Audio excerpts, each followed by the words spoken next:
pemirsa, berjumpa lagi dengan saya, Rizkia, dalam acara seputar berita edisi Kamis 6 Oktober 2022 untuk menggambarkan berita-berita yang teraktual dan terpercaya yang kami rangkum dalam seputar berita sore hari ini. Akhir-akhir ini kita sering mendengarkan bahwa sering sekali terjadi bencana di Kabupaten Barito Utara. Bencana apa saja dan bagaimana saja langkah pemerintah dalam penanggulangannya? Mari kita sambungkan dengan reporter Muhammad Padilla yang berada di kantor BPBD Muara Tewe. Baik Bapak, jadi saya akan menanyakan tentang bencana dan cara penanggulangannya. Baik, pertanyaan dari saya yang pertama, bencana apa yang paling sering terjadi di Barito Utara? Baik, terima kasih ya atas kepercayaan. Pertama, tentu kami ucapkan terima kasih kepada adik-adik sekalian karena sudah berkenan artinya untuk datang ke sini kita saling berbagi informasi dan juga berkomunikasi terkait tentang masalah bencana ini.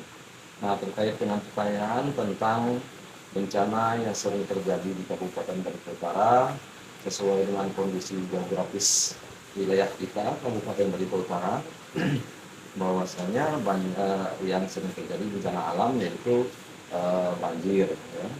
Karena itu salah satu potensi bencana yang ada di Barito Utara, ada banjir, kemudian juga tanah longsor dan juga angin puting beliung dan juga petir.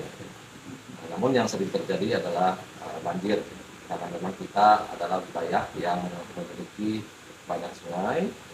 Sungai Barito yang terbesar di saat terjadi overkapasitas di dalam kondisi hujan yang berlebih, tentu kondisi alam tidak mampu menampung kondisi tersebut sehingga terjadi banjir di beberapa wilayah di Kabupaten Barito Utara. Nah, itu mungkin informasinya kepada adik sekalian terkait bencana yang sering terjadi. Kalau untuk daerah atau wilayah mana saja yang paling sering terjadi bencana banjir ini? Kemudian juga terkait dengan wilayah yang sering terjadi banjir, karena kita memang secara geografis tadi adalah wilayah dataran rendah di Pada, itu meliputi beberapa kecamatan seperti Lahai Barat, kemudian juga Lahai, kemudian juga di Gunung Purei, ke timur dan Montalat. Jadi itu beberapa daerah yang memiliki atau tingkat potensi tinggi terjadinya banjir. Kalau boleh tahu, penanganan yang dilakukan untuk menangani bencana ini apa-apa? Kami BPBD Kabupaten Barito Utara selalu sigap dalam melihat situasi dan kondisi yang terjadi terkait dengan bencana yang ada di Kabupaten Barito Utara. Jadi langkah-langkah yang dilakukan tentu melaksanakan yang pertama adalah pendataan terhadap wilayah-wilayah yang terkena banjir atau terkena bencana alam lainnya. Nah, kemudian juga pendataan tadi yang pertama itu ya pendataan korban banjir yang warga masyarakat yang terdampak banjir. Kemudian juga mengikuti langkah-langkah di dalam evakuasi terhadap warga yang terdampak banjir tersebut. Kemudian juga jika memang itu terjadi banjir yang cukup lama, tentu kita akan mempersiapkan posko penanganan banjir tersebut dengan bekerjasama antar lintas instansi yang ada di Kabupaten Barito Utara. Jadi bukan hanya BPBD saja, namun juga kita mengikuti dengan organisasi lain seperti TNI Polri, kemudian juga perangkat daerah yang terkait seperti Dinas Sosial, PNB, Dinas Kesehatan, dan juga Satpol PP dan Damkar terkait untuk penanganan tersebut. Nah, jadi seluruhnya ini dalam arah aturan yang ada dikomandoi oleh BPBD Kabupaten Barito Utara, karena memang berdasarkan aturan Undang-Undang 24 tahun 2017 tentang penanggulangan bencana. Di situ menyebutkan bahwa penanggulangan bencana merupakan tanggung jawab daripada pemerintah dan pemerintah daerah. Dalam hal ini tentunya dilaksanakan sepenuhnya oleh BPBD Kabupaten Barito Utara.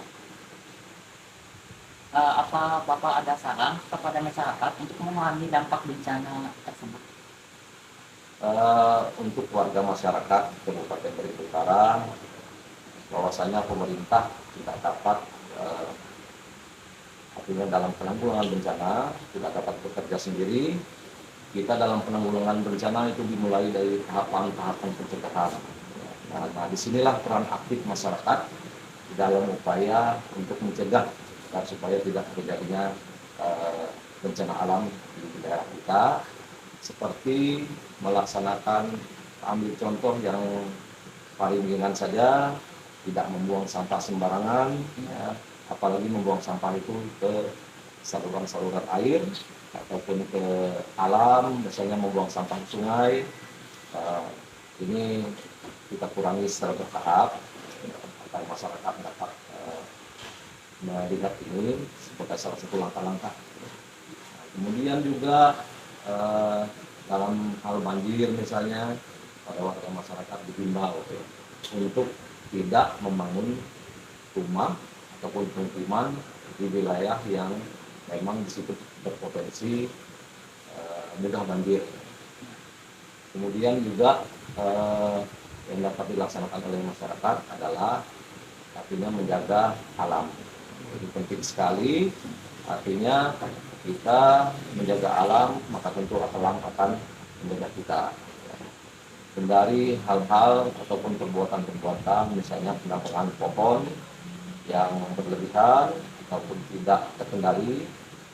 Kemudian juga dalam melaksanakan sebuah kegiatan, ya, baik itu lingkup masyarakat, pemerintah maupun swasta, artinya kita melihat dampak-dampak alam, dokumen-dokumen terkait dengan kegiatan tersebut, seperti analisis dampak lingkungan, itu harus kita perhatikan sama-sama. Kemudian juga yang paling penting juga adalah kerjasama, kemudian juga solidaritas antar masyarakat di dalam penanggulangan bencana. Di saat ada warga di suatu wilayah artinya terdampak bencana, maka mari kita membangun kembali gotong royong,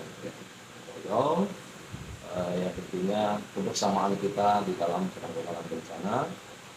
Juga kemudian juga di tingkat lingkungan warga masyarakat hendaknya rutin dilaksanakan kegiatan-kegiatan, misalnya kebersihan lingkungan, kemudian juga penataan saluran air dan lain sebagainya.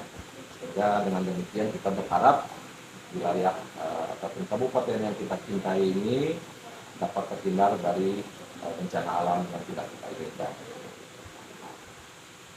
Baik Pak, sekian pertanyaan dari kami. Dan saya juga sangat berterima kasih karena Bapak sudah mau bekerja sama dengan kami. Terima kasih. Terima kasih. Berita edisi Kamis 6 Oktober 2022. Kabupaten Barito Utara. Bencana apa saja dan bagaimana saja langkah pemerintah dalam penanggulangannya? Penanggulangannya